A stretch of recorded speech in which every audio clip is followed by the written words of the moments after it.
হনুমানকে দেখে বাবার কুশ এক ভাই আরেক ভাইকে কহিতে লাগলেন,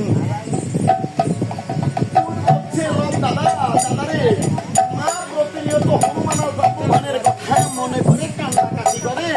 আজকে হনুমান আর জাম্বুবানকে কাছে গিয়েছি, আমরা ওই মায়ের কাছে নিয়ে যাব।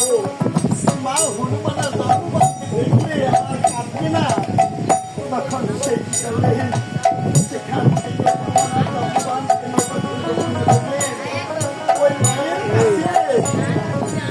তখন দর্শন দিলেন।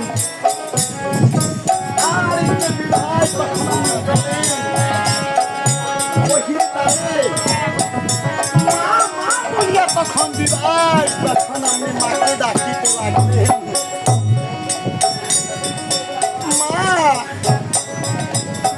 মা গো মা বলে যখন দুই ভাই ডাকিতে লাগলেন, আর এদিকে মায়ের কর্ণেতে দুই ভাইয়ের কান্নার শব্দ গেলেন। তখন সীতা দেবী কি বললেন, পুত্রের কান্নার কণ্ঠস্বর দেখে মাই তখন এগিয়ে গেলেন। দেখি ওরে বালক, তোদের এই অবস্থা কেন বাবা?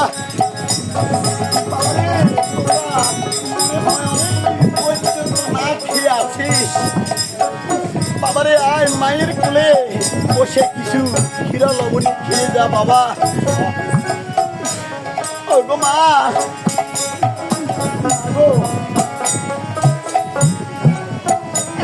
তোমার বসে ক্ষীরা লবণী খাবো মা। দেখো মা, তোমার কাছে এনেছি। কোথায়? এদিকে আসো হনুমান, এদিকে আসো।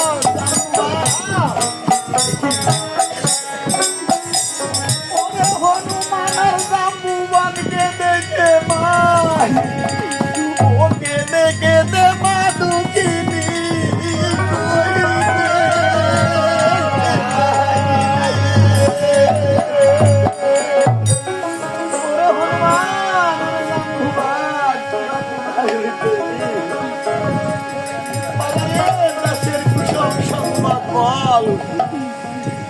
ওরে হনুমান জাম্বুবান কেমন সুখে আছে আমার রাম রঘুবর, কেমন সুখে আছে আমার দেবর তিনজন, কেমন সুখে আছে আমার বন্ধুর লোকজন।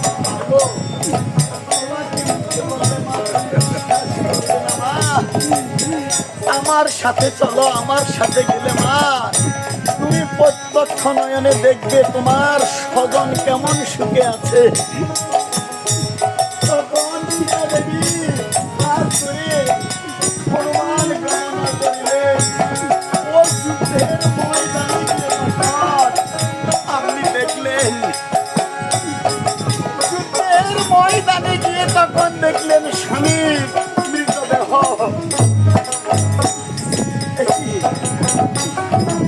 আমার স্বামীর মৃতদেহ এইখানে পড়ে আছে, এইখানে পড়ে আছে আমার স্বামীর মৃতদেহ। তুমি কোথায় চলে গেলে? তুমি কোথায় চলে গেলে অভাগিনীকে রেখে? এই অভাগিনী কার কাছে যাবে? তুমি যে চলে গেলে অভাগিনী কার কাছে যাবে? কে আদর করবে, কে সোহাগ করবে,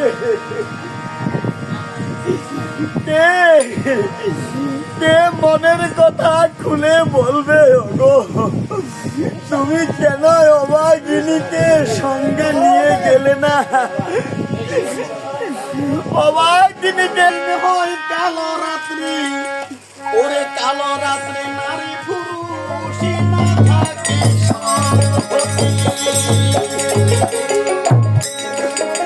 ওরে কালো রাত্রে যে নারীকে করে পরশ, ওরে আইন থাকতে আমি মোরে শাস্ত্রের বচন। কিরকম হয়নি আমার স্বামী গেল আমাকে ছেড়ে চলে গেল। চন্দ্র সূর্য সাক্ষী করে আমার মা বাবা তোমার হাতে তুলে দিল। ওরে অবাগিনী রে রাগিয়া গো তুমি কোথায় হইলে গেলে।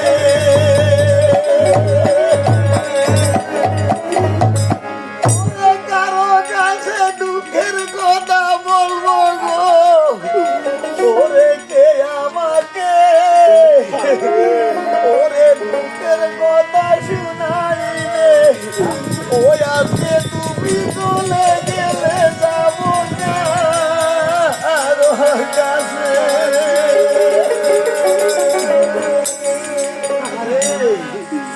ওরে আমি ভালোবাসি না দেখি স্বামীর করোনা ধরিয়া।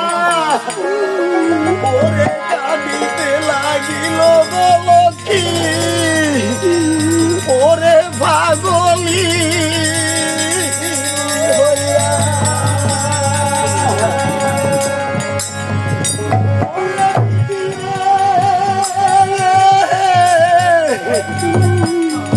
ওরে এই ছিল কপালের বিধি আমার, ওই আমার এই ছিল কপালের। ওরে আমারে কেন তুমি দিলা?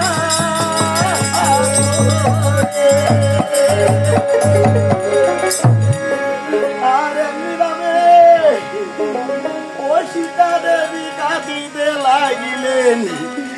আর হনুমান আর জাম্বুবানকে বললেন, ওরে হনুমান, ওরে জাম্বুবান, তোমরা এই বনের শুকনো কাষ্ঠ দিয়ে একটি সীতা তৈরি করে দাও।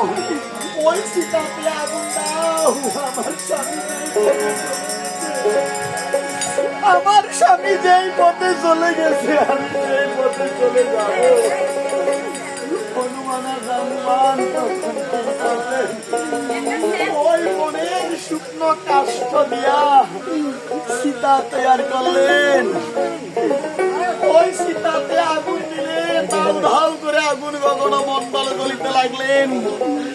আর অন্তর্যামী বাল্মীকি ঠাকুর তখন অন্তরে জানিলেন। অন্তরে জানিয়া বাল্মীকি ঠাকুর তাড়াতাড়ি এসে সীতার সম্মুখে দাঁড়াইলেন। লক্ষ্মী শুনে দে মান, আত্মহত্যা করো না কখন।